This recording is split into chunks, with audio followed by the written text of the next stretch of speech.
Hey, this is Zero at PGzoneHD, and I'm going to be walking you through the different layers of building my 24th custom toy box, which is titled Ice Sick L. I'll be showing another race for the last half of this video.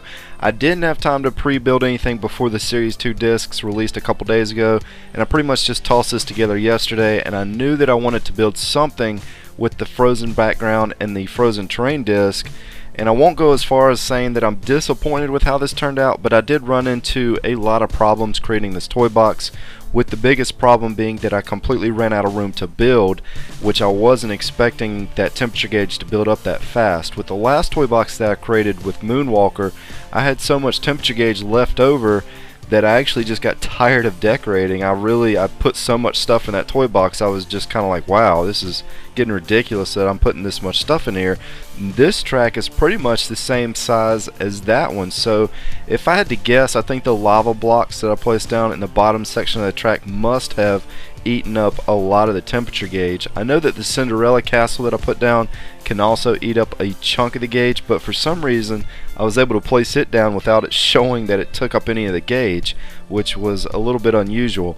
I also had to take out the first loop that I had originally put down on this track because the computer was having problems navigating through that one. Well, actually they had problems navigating all of the loops, but that one was especially troubling because it would force them to respawn all the way back towards like right at the finish line. So they would start the race, get about 10-15 seconds into the race, and then they would respawn and already be on lap 2. So I kind of had to nip that in the bud because that would have made the computer pretty much unbeatable at that point.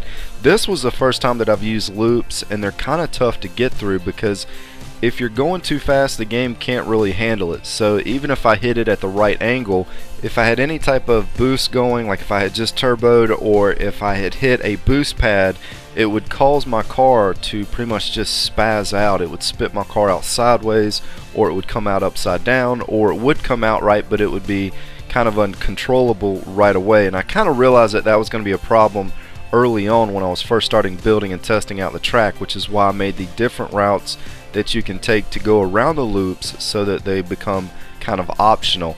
Now I had a hard time getting through them, and even in the race that I show here at the end, I messed up a little bit in a couple of the loops. It's really hard to control your car once you're upside down, and even if you hit the loop perfectly, you normally still have to make some sort of an adjustment even once you're upside down. So yeah, I don't think I'm going to be using those loops anymore because they're just kind of annoying. But I was a little bummed out that I had to stop building on this one because it started to turn out like a really good track, and I wanted to do some more buildings and create some more stuff, but in the end I had to just kind of toss down a lot of trees and call it a day. It's still an interesting toy box to look at and play in once or twice, but it's not going to win any contests anytime soon, so you guys will probably never get to play on this one.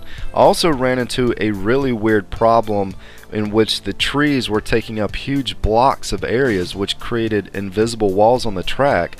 So I had to go locate the trees and delete them so that I could even race on the track. That was the first time that I've seen that problem, and I've been running into little irritating problems like that a lot lately on here.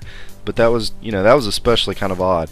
I didn't really have any plans with how I wanted to build this toy box. I just kind of tossed it together, but I do have a game plan for what I'm going to build next, and if I can do it right, I think it's going to be pretty cool, and I think you guys are going to like the next one.